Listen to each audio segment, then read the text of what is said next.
সম্প্রতি দীঘায় তৈরি হয়েছে জগন্নাথ দেবের মন্দির। মুখ্যমন্ত্রী মমতা বন্দ্যোপাধ্যায় রাজ্যবাসীকে দুটি উপহার দিয়েছেন, কালীঘাট মন্দিরে স্কাইওয়াক আর দীঘায় জগন্নাথ দেবের মন্দির। কালীঘাট স্কাইওয়াক যেটির উদ্বোধন হয় 14 এপ্রিল। দক্ষিণেশ্বরের আদলে কালীঘাটে স্কাইওয়াক তৈরি করে দর্শনার্থীদের মা কালী দর্শনের আরো সুগম ও সুন্দর করে তৈরি করে তুলেছে রাজ্য সরকার।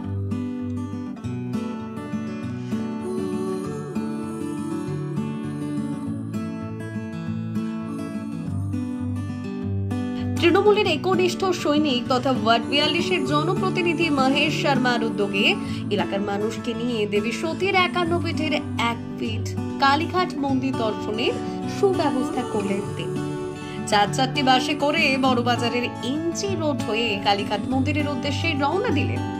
মন্দিরে স্কাইওয়াক প্রবেশ পথে জয় মা কালী ধ্বনিতে মুখরিত হয়ে ওঠে মন্দির প্রাঙ্গণ। এই দিনের মা কালীর দর্শনের সুব্যবস্থার সহযোগিতার হাত বাড়িয়ে দেন ওয়ার্ড 83-এর জনপ্রতিনিধি প্রবীর কুমার মুখোপাধ্যায়। মন্দির দর্শনের পর মায়ের কাছে একটাই প্রার্থনা, সকলের মঙ্গল করো মা। हाउस में जो दिन स्काई वॉक का ओपनिंग हुआ था, उसके बाद हमारे परवीर दा ने, यहाँ के जो स्थानीय पार्षद हैं जो हमारे साथ आज, उन्होंने हाउस के अंदर मेयर ने किया था कि हर वार्ड का काउंसिलर अपने वार्ड को लोगों को लेकर स्काई वॉक में आए। और ये प्रचार हो कि ममता बनर्जी जो बंगाल के लिए पूरे भारत वर्ष में फेमस है, उसके लिए आज हम परवीर दा से उत्साहित होकर आज अपने वार्ड के सभी लोगों को लेकर आए हैं माँ का दर्शन अर्चना के लिए।